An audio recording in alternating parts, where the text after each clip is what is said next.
વિદ્યાર્થી મિત્રો, હું પાર્થ જોબંપુત્રા ફરી એક વખત નોબલ ગ્રુપ ઓફ સ્કૂલ તેમજ વાસુદેવ વિદ્યાલય ઓનલાઈન એજ્યુકેશનમાં આપ સૌનું હાર્દિક સ્વાગત કરું છું.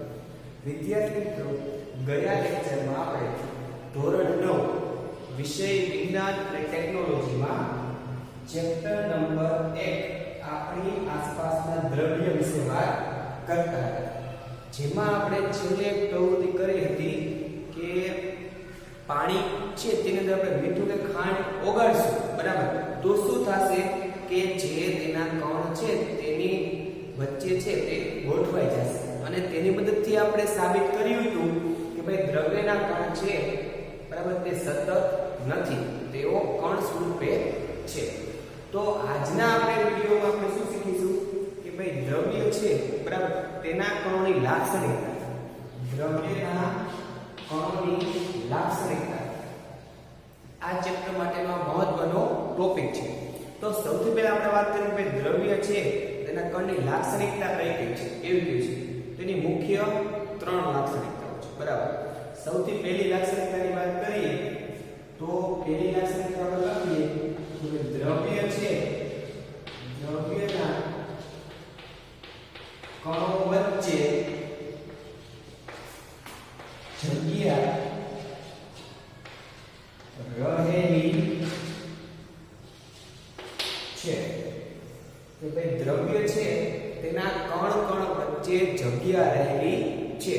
જગ્યા અથવા અવકાશ આપણે એવો શબ્દ ઉપયોગ કરી શકીએ કે ભાઈ દ્રવ્ય છે તેના એક કણ છે બીજા કણ વચ્ચે શું રહેલું છે, અવકાશ, એટલે કે શું રહેલું છે, જગ્યા. જે આપણે ગઈ પ્રવૃત્તિમાં સમજ્યા હતા કે ભાઈ દ્રવ્યના કણ છે તે એક કણ છે બીજા પદાર્થના કણ વચ્ચે શું થઈ જશે, સમાઈ જશે, બરાબર.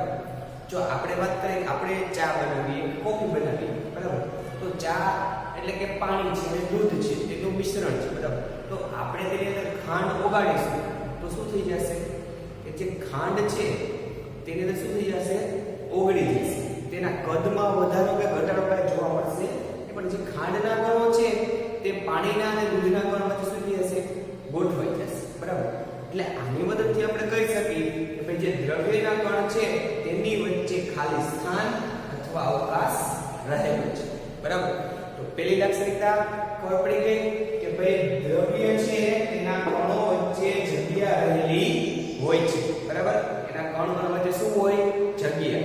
હવે બીજી લાક્ષણિકતાની વાત કરીએ તો બીજી લાક્ષણિકતા શું છે કે ભાઈ દ્રવ્યના કણો ગતિશીલ હોય છે. બીજી લાક્ષણિકતા આપણે શું કહે છે તેની વાત કરીએ કે દ્રવ્યના કણો શું હોય, ગતિશીલ. કેવા હોય, ગતિશીલ. ગતિશીલ મતલબ કે તે સ્થિર નથી, બરાબર. સ્થિર અને ગતિમાન પદાર્થ છે એનો ફરક આપણને ખબર છે કે કોઈ વસ્તુ એક સ્થાને જ ઊભી રહેતી હોય, હલનચલન ન કરે તો આપણે તેને સ્થિર પદાર્થ કહીશું, બરાબર. પરંતુ જે વસ્તુ એક જગ્યાએ સ્થિર નથી રહેતી તેને આપણે શું કહેવાય, ગતિશીલ. તો જે દ્રવ્યના કણ છે તે કેવા છે, ગતિશીલ. તેના માટે તમને લોકોને ટેક્સ્ટ બુકમાં પ્રવૃત્તિ આપેલી છે, બરાબર. તો તે પ્રવૃત્તિ જો તો પ્રવૃત્તિમાં આપણે શું કહે છે, જો પ્રવૃત્તિમાં તમે જોશો એટલે એમાં લખ્યું છે કે ભાઈ આપણે શું લેવાની છે, અગરબત્તી. આપણે શું લેવાની છે, અગરબત્તી, બરાબર. તો અગરબત્તી છે, હવે આપણે એને સળગાવતા નથી, સળગાવ્યા વગરની અગરબત્તી આપણે રાખશું તો તમારે તેની સુગંધ લેવી હોય તો આપણે અગરબત્તી શું કરવી પડશે, પાસે રાખવી પડશે, ખૂબ નજીક, બરાબર. હવે તેની સિવાય આપણે વાત કરીએ કે ભાઈ તે જ અગરબત્તી છે, બરાબર, આપણે તેને સળગાવીને જે કોઈ રૂમ છે તેના ખૂણામાં મૂકી દીધી, બરાબર. અગરબત્તી છે પેલા સળગાવ્યા વગર હતી તો આપણે તેને સુગંધ લેવા માટે પાસેથી આપણે સુગંધ લેવી પડે, બરાબર.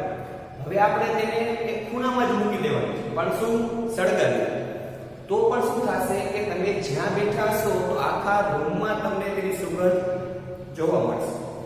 તો આની મધ્ય આપણે શું કહી શકીએ કે ભાઈ દ્રવ્યના કણ કેવા છે, ગતિશીલ, બરાબર. આના આધારે તમને હજી એક પ્રવૃત્તિ આપેલી છે, બરાબર, કે ભાઈ આપણે એક બ્લુ સાય, બરાબર, સાયનું ટીપું લેવાનું અને એક મધનું ટીપું લેવાનું. હવે બંનેને છે આપણે પાણીમાં મૂકશું, બરાબર, સાય અને મધ બંને તમે જોયેલું છે. બંનેના ટીપા આપણે પાણી ભરેલા ગ્લાસમાં મૂકશું. આપણે તેને હલાવવાનું નથી. જેમ તે નીચે ગયું તેમ ને તેમ રહેવા દેવાનું. તો થોડો સમય તમે જોશો તો શું થશે કે જે સાયનો ટીપો વાળો ગ્લાસ હશે, બરાબર, તેની અંદરના જે કણ હશે તે સમગ્ર ગ્લાસમાં ફેલાઈ જશે, બરાબર. પરંતુ જે તમે મધુર ટીપું છે તે ફેલાશે, પણ તેને ફેલાતા શું લાગશે? સમય. કારણ કે તેની સ્નિગ્ધતા એટલે કે ચીકણાપણું અને તે ઘટ વધારે છે, બરાબર. અને આપણે વાત કરીએ કે જે દ્રવ્ય છે તેની ઉપર તાપમાનની અસર થાય કે નહીં. તાપમાન એટલે તો બધાને ખબર છે કે આપણે 8મા ધોરણમાં માહિતગાર હતા જ કે તાપમાન કોને કહેવાય. તો જે વસ્તુ છે, બરાબર, કોઈ પદાર્થ છે, આપણે તેને ગરમી આપશું તો એનો પ્રસરણનો દર શું થઈ જશે? વધી જશે. જેમ કે અગરબત્તી, બરાબર, અગરબત્તી છે તે સળગાવ્યા વગરની હતી તો તેનો પ્રસરણ એટલે કે ફેલાવો કેવો હતો? ઓછો. પરંતુ જો આપણે તે અગરબત્તીને સળગાવી દીધી તો એનો પ્રસરણનો દર શું થઈ ગયો? વધી ગયો. એટલે આપણે તે કહી શકીએ કે ભાઈ દ્રવ્યના કણો છે તે તાપમાન ઉપર આધાર રાખે છે, કે તાપમાનની અસર થાય છે. તેના બદલામાં આપણે વાત કરીએ કે ભાઈ આપણે ખાંડ ઓગાળવી છે તો તમે ઠંડા પાણીમાં જે ખાંડ ઓગાળશો તેના કરતાં આપણે જો ગરમ પાણી હોય તો તેમાં તે ઝડપથી ઓગળી જશે. તો આના મદદથી આપણે શું તારણ કાઢ્યું કે ભાઈ જેમ તાપમાન વધારે, બરાબર, તેમ પ્રસરણનો દર કેવો છે? વધારે. એટલે કે ફેલાવાનો દર કેવો છે? વધારે. એટલે કે દ્રવ્યના કણો છે એ તાપમાન ઉપર આધાર રાખે છે, બરાબર. તો આપણે બે વ્યાખ્યા જોઈએ ત્યારે. પહેલી કઈ જોઈએ આપણે? દ્રવ્યના કણો વચ્ચે જગ્યા રહેલી હોય છે, બરાબર. બીજી જોઈએ આપણે દ્રવ્યના કણો ગતિશીલ હોય છે. હવે ત્રીજી વ્યાખ્યા છે તે સમજીએ. તો ત્રીજી વ્યાખ્યા શું કહે છે? દ્રવ્યના કણો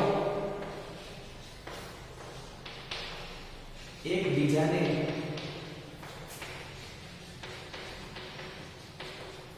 આકર્ષે છે.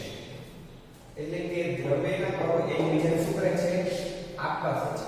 એટલે કે એક કણ બીજા કણ વચ્ચે શું ધરાવે છે? આકર્ષણ બળ, બરાબર. બંને વચ્ચે શું રહેલું છે? આકર્ષણ બળ રહેલું છે, બરાબર. તો હવે તેની વાત કરીએ તો આપણે તમને બે ત્રણ પ્રવૃત્તિ આપેલી છે જેના વિશે વાત કરીએ. તો તમને એક પ્રવૃત્તિ એવી છે કે જેમાં આપણને અમુક વસ્તુ લેવાની છે. જેમ કે આપણે વાત કરીએ તો એક તમે લેવાનું છે કે ભાઈ એક ચોક લેવાનું છે, એક રબર લેવાનું છે, એક આપણે ખીલી લેવાનું છે. ત્રણ વસ્તુ કીધી છે. હવે ત્રણેય છે તેને આપણે શું કરશું? હથોડી વડે મારશું. હથોડી વડે શું કરશું? આપણે મારશું. તો કઈ વસ્તુ પહેલા તૂટશે? બરાબર. તો તમે કહી શકો કે ભાઈ આપણે ચોક છે તેની ઉપર હથોડી મારશું તો શું થઈ જશે? ઝડપથી તૂટી જશે. રબર છે તો તેને શું લાગશે? વધારે સમય લાગશે. અને ખીલી છે તો એને તૂટવા માટે શું લાગશે? બહુ વધારે મહેનત કરવી પડશે. શું કામ? કારણ કે જેમ દ્રવ્યના કણો વચ્ચે આકર્ષણ બળ વધારે, જેમ દ્રવ્યના કણો વચ્ચે આકર્ષણ બળ વધારે, તેમ તેને છૂટા પાડવા આપણે શું કરવું પડે? વધારે મહેનત કરવી પડે, બરાબર. એટલે કે કણ વચ્ચે શું રહેલું હોય છે? આકર્ષણ. તો એમાં વાત કરીએ કે ચોકમાં સૌથી ઓછું આકર્ષણ છે, રબરમાં ચોક કરતા વધારે, અને ખીલીમાં સૌથી વધારે આકર્ષણ છે એટલે ખીલી તૂટશે નહીં. તો હજી એક એક્ઝામ્પલ આપણે વાત કરીએ કે આપણે તમને એક એક્ઝામ્પલ આપ્યું છે કે એક ગ્રુપ આપ્યું છે, બરાબર. તો પહેલું ગ્રુપ છે એ આંગળી વડે એકબીજા સાથે જોડાયેલું છે, બરાબર. અને બીજું ગ્રુપ છે તે એકબીજાના હાથ પકડીને જોડાયેલું છે. અને ત્રીજું ગ્રુપ છે એ કમરના પાછળના ભાગ એકબીજા સાથે જોડાયેલું છે. તો હવે તમને પૂછે કે કયું ગ્રુપ સરળતાથી છૂટું પડશે? તો આપણે કહી શકીએ કે જે આંગળી વડે પકડાયેલું છે તે ગ્રુપ છે સરળતાથી છૂટું પડી જશે, બરાબર. કારણ કે તેમાં આકર્ષણ બળ કેવું છે? ઓછું છે. તેના પછી સૌથી એનાથી થોડું વધારે આકર્ષણ બળ કે જેઓ હાથથી એકબીજા સાથે શું છે? જોડાયેલા છે તે, અને જે કમરથી છે જોડાયેલા તેમની વચ્ચે આકર્ષણ બળ કેવું છે? સૌથી વધારે. તો આજે આપણે જે દ્રવ્યના કણોની ત્રણ લાક્ષણિકતા સમજ્યા પેલી દ્રવ્યના કણો વચ્ચે જગ્યા રહેલી હોય છે. તેનું ઉદાહરણ આપણે જોયું કે ભાઈ ચા કોફી જે આપણે બનાવીએ તેમાં દ્રવ્યના કણો શું થઈ જાય છે ઓગળી જાય છે કારણ કે તેમની વચ્ચે શું રહેલી હોય જગ્યા.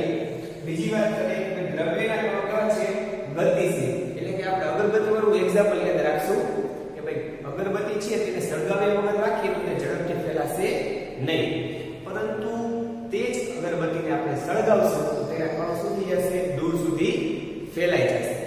અને ત્રીજી છે દ્રવ્યના કણો એકબીજાને આકર્ષે તો આમાં આપણે યાદ રાખશું લોખંડ ચોક લોખંડની ખીલી ચોક અને રબર બરાબર આ ત્રણ છે તેને આપણે હથોડી વડે મારશું તો જે આકર્ષણ બળ ઓછું હશે તે ઝડપથી ઉડશે એટલે કે ત્રણેય લાક્ષણિકતા અને ત્રણેયના એક ઉદાહરણ બરાબર. ઉદાહરણ આપણને બે ત્રણ આપ્યા છે પણ આપણે કોઈ પણ એક એક્ઝામ્પલ યાદ રાખશું બરાબર. એટલે ત્રણ લાક્ષણિકતાઓ પ્લસ ત્રણેયના એક એક્ઝામ્પલ ખાસ આપણે યાદ રાખીશું અને દરેકે તે હોમવર્કમાં તેમજ ફેરબુકમાં લખવાના રહેશે. હવે જે આપણે આગળનો ટોપિક છે તે આપણે આપણા નેક્સ્ટ વિડિયોમાં જોશું. Thank you.